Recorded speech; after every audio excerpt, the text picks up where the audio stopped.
What's going on, everybody? So today I want to show you how we batch all of our renders. For a while working with Blender, there's no render queue like there is in some Adobe products, or when I came from the video editing world over to 3D, I wanted to create a ton of projects, put them in a directory, and then just let them run overnight, especially when I was doing a lot of imagery, and they each take anywhere from 1 to 15 minutes really per image.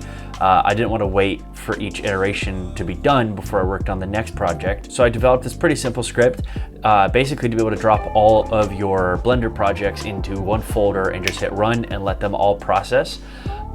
So here's the script right here. I'm going to put this in the description. You can go ahead and get this for free, but I just want to show you how it works and tell you what you need to change.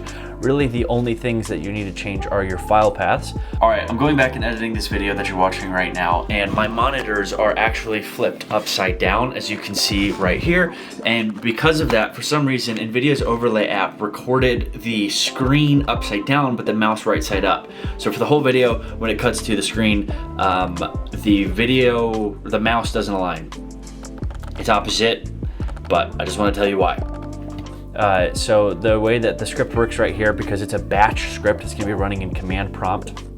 The first thing you need to do is just put the location to your Blender folder where you installed Blender. It's going to change based on what version you're using, but if you're on Windows, for the most part, it's going to be in your program files, Blender Foundation, Blender 4.2. And then you just need to set your input folder here within the quotation marks of where you want your input folder to be. This is where you're going to put all your Blender projects. Your output folder, this is where you want all of your renders to go. And then your processed folder, which is going to be your archive folder. And I'll talk about that in a second.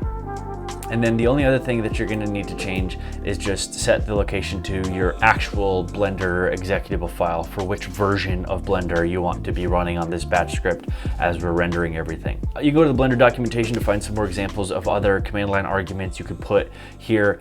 So basically this is going to run Blender in headless mode. You're going to render with cycles.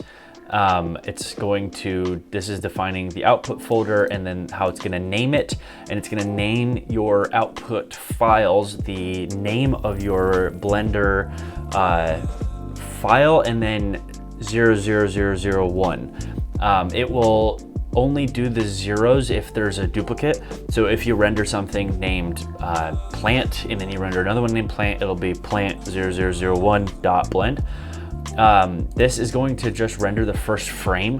So this script right here that we're looking at is not for animations. I have a separate one for animations, and I just do two separate folders and two separate scripts just to keep it simple.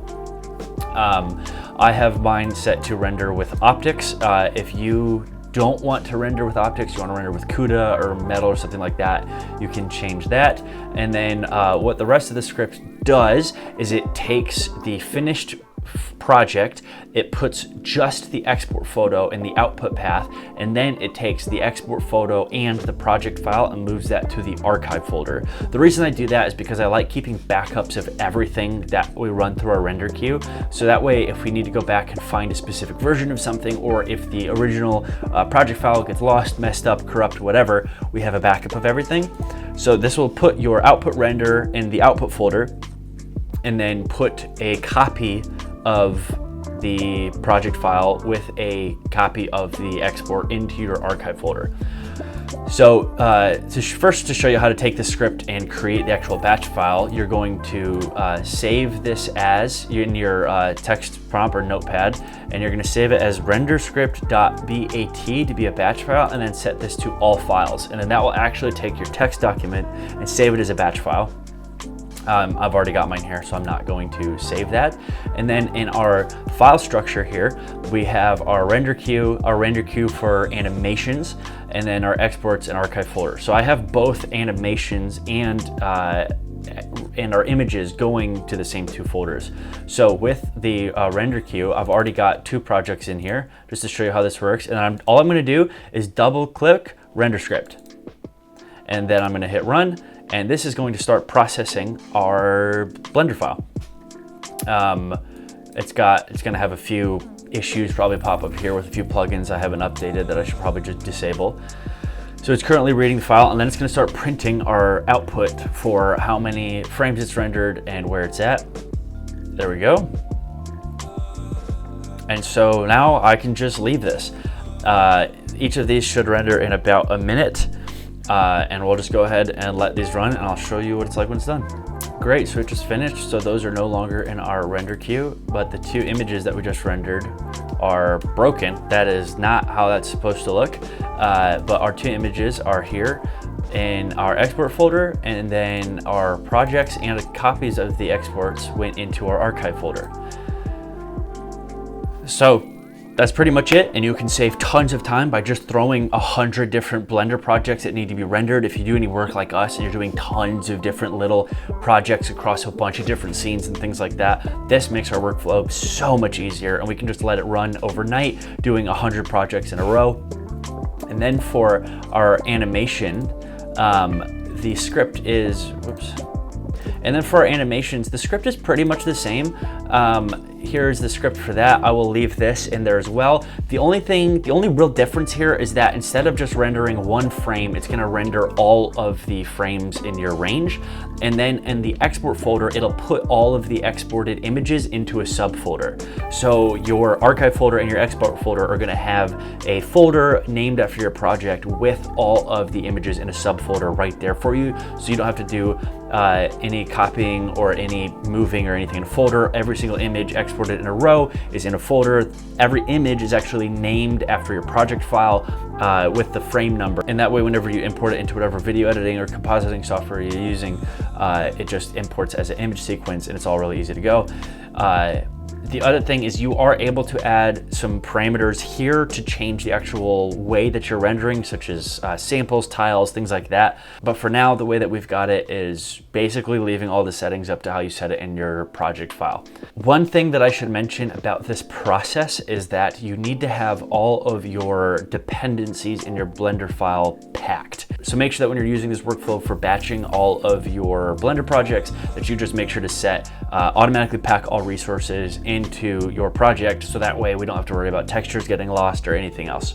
At Forma 3D Studios, we're actually working on developing our own Blender RenderQ program that will actually have plugin capabilities with Blender itself. The way that it works right now, I'll go ahead and put those projects that we just rendered back into, here I'll cut them, and we're gonna put them back into our render queue, boom. And then here in our Blender RenderQ, we've already got the input folder set to that same folder. I'll go ahead and refresh.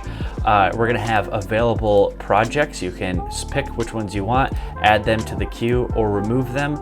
You're gonna be able to change project settings, create templates for how you want all of your settings to render, such as what device to use, how many samples, what you want the resolution to be, percentages, file formats, tile size. We're gonna try to add basically every single parameter that you could set for a render in Blender, changeable in here, and it's actually gonna use Python to open up your Blender file, change all the parameters, and then render them. This is in beta right now. It works, but we're having a lot of bugs and stuff come up, so we're trying to make sure that the deployed version of this, or whatever we put out there, will be easy, foolproof, and make rendering a breeze, letting you change all of your settings from here, so that way you can put all your Blender projects in one folder, or not even in one folder. We're gonna make it so that way you can add projects here across tons of different directories if you have a ton of texture dependencies and things like that. So be looking out for that. This should be launching in the next few months. But in the meantime, thanks for watching, and make sure to check out our website at forma3dstudios.com.